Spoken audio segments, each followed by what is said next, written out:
Welcome to Sunshine Cathedral's Queer God Squad. It's Monday, September 1st, 2025. I am Bishop Darrell Watkins, the Senior Minister of the Sunshine Cathedral. With me today are Bishop Robert Griffin, Reverend Ann Atwell. We are the Queer God Squad. SunshineCathedral.org you can visit to learn more about us. Queer God Squad was created by Hotspots Happening Out to support our mission to explore the value of faith in the LGBTQ community. There's no streaming TV show like this in the entire world. In 2025, we are celebrating the 40th anniversary of Hotspots magazine, the 5th anniversary of Queer News Tonight with nearly 10,000 stories and 10 million views in 2024. We are the largest nonprofit LGBTQ media organization in America, and we encourage you to support our mission to inform, entertain, and educate our community and allies.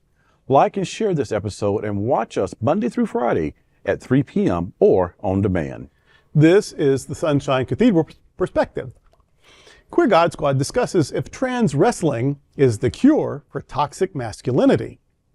Writing for LGBTQ Nation, Greg Owen says the standing room only spectacles of an avant-garde wrestling group are, quote, making the latent and self-loathing homoeroticism of WWE wrestling overt, end quote. Owen writes, quote, in a world marked by rising hostility to trans people, trans men and others across the gender spectrum have taken to the wrestling ring to turn traditional ideas of masculinity on their head, literally. T-Boy Wrestling, organized by trans dudes of LA, is packing venues across the country with a politically charged mix of classic American wrestling, staged psychodramas, mixed fighting with strip teases, and drag, end quote. T-Boy Wrestling comes with pretty boys and heels, that is, heroes and villains, and soap opera-like storylines. Juicing is not strictly forbidden, as part of the show can be wrestlers giving one another testosterone injections. It's fun, it's athletic, it's artistic, it's outrageous, you know, like all pro wrestling. But it's all trans dudes. The therapeutic quality for entertainers and audience is that they don't need to talk about transness, they just live it out loud and on stage. Or the mat, as it were. This might be a very liberating addition to the pro wrestling world and a great gift to the LGBTQ plus community. I'm so glad we're doing this story because I get to come out a little bit. I get to come out one more time. You know, at my age, what's left to be in the closet about? But no, pro wrestling is like one of my little guilty pleasures. Not so much now, every once in a while late at night, but when I watch it late at night, I go back to when it was my guilty pleasure, like in the 80s. Like it's all on there, y'all. You can still see all the old matches. And in the 80s, I was addicted. Oh my gosh, I so love the pro wrestling. And so this is an excuse to kind of get back to nibble on it again, because now it's news, now it's queer, now it's like, you know, like I have a reason, really for my job, I should look into this, right? Meanwhile, I get to enjoy wrestling again. So I love that. And there's always been an erotic undertone to wrestling. I mean, sweaty, naked guys touching each other for 15 minutes and, you know, like, hello. So I think that's why gay people, especially gay boys, really, but also gay men often like strong women, like, because it's sort of an identification thing. Well, there was the fabulous Moolah. Do you remember her? It turns out in real life was not maybe a great person, but she, in the storyline, she was like the women's champion for 25 years or whatever. So you have and then you have these others, like there was midget wrestling. So you have all of these like people who are different, people who are usually not in power and they take power, and then there's this erotic element. So there's all of this going on. Well, now this group makes it explicit. They name it as, you know, trans wrestling, and instead of the, you know, like the sexy girl sidekick or whatever, they have drag queens, they have these trans men. So they have the spectacle, but they also have this like this defiance, this sort of social justice undertone, as well as the sex appeal and the athleticism and the performance. It's all together. So I think this is fascinating. I'm embarrassed that I didn't think of that this should be done. Like, you know, that why didn't Sunshine Cathedral start the trans male wrestling ministry or whatever? I'm so embarrassed that we didn't come up with it.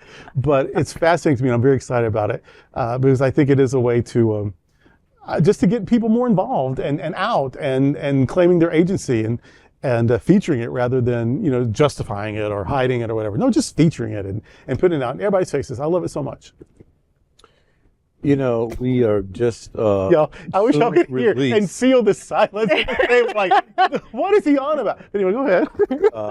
The Sunshine Cathedral Center for the Performing Arts series. See? So in my head, I'm going, oh, WWDO. Yeah. The Sunshine Cathedral Center for the Performing Arts. Now, do I do it on the sanctuary stage, or do it outside, or do it Oh, in it's the too high. cathedral- Do it on the inside, do it in yeah. the cathedral pub? So I'm like, oh, there's a way to really highlight this with spirituality, just bringing it all together. But I am just intrigued, y'all. I've heard of a lot of things. I watched It's the just wrestling. WWW. What was that one, the female one, the Glow? Was it called Glow? Oh, Glow. Gorgeous Ladies of Wrestling. Yes, I Gorgeous loved Ladies it. of Yes, Wrestling. Sly Stallone's mother was in on that. Honey, you're dating yourself now. Calm down. So I'm just Girl, saying, there's wait, things that I have learned on this show today about a particular part of our community that I'm just fascinated by. I can't wait to see one now. We should, yeah, exactly. We should just be Or everywhere. host one. Yeah, we should, because they travel, they tour. Oh, yeah, here we go. I got nothing to say. I got nothing to say. The only thing I'm You thinking a about, wrestling fan? not even a little bit. And you're married to him, honey. You're married to him. But we've worked together for a lot of years, and I did not know that. So, okay. I have nothing left in my closet. Not even a little. It is liberating. It is liberating. And for people, who struggle with affirming their bodies and that kind of thing, I think that something like this could be really, really positive.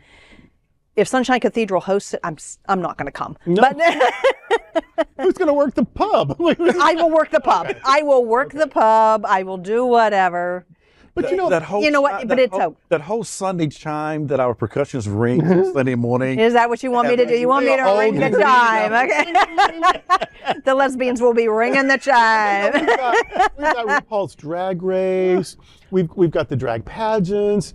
We have now trans women who are allowed now to be in the drag pageants. And we have all this. There isn't a lot featuring trans dudes too. So this is another thing. Not only is it wrestling, which I get so excited about, but it's also bringing in and featuring and lifting up people who sometimes don't get that attention and who deserve it as much as anybody. Yes. Righty, I'm looking forward to this. And this is the Queer God Squad, so we're presenting all of this in the name of Jesus. And that's today with the Queer God Squad. Before we go, I want to invite you to like and share this episode on your social media. And I also welcome you to find Sunshine Cathedral on Facebook or Instagram. You can also like our individual pages on Facebook. Remember to visit sunshinecathedral.org frequently. There you will find Bishop Talk, where Bishop Durrell and I interview queer religious leaders from around the world, activists, and scholars. We've also added a weekly lectionary discussion that you can find on the website and on the socials. Thank you for joining the Queer God Squad today. We are here daily at 3 p.m. to have some fun and to discuss what our LGBTQ community is talking about. Sunshine Cathedral is the world's leading progressive queer church. Progressive, queer, and God are words that naturally should go together. Remember that we are all in this together. Also remember, you are God's miracle, not God's mistake. Until next time, we are the Queer God Squad. Goodbye.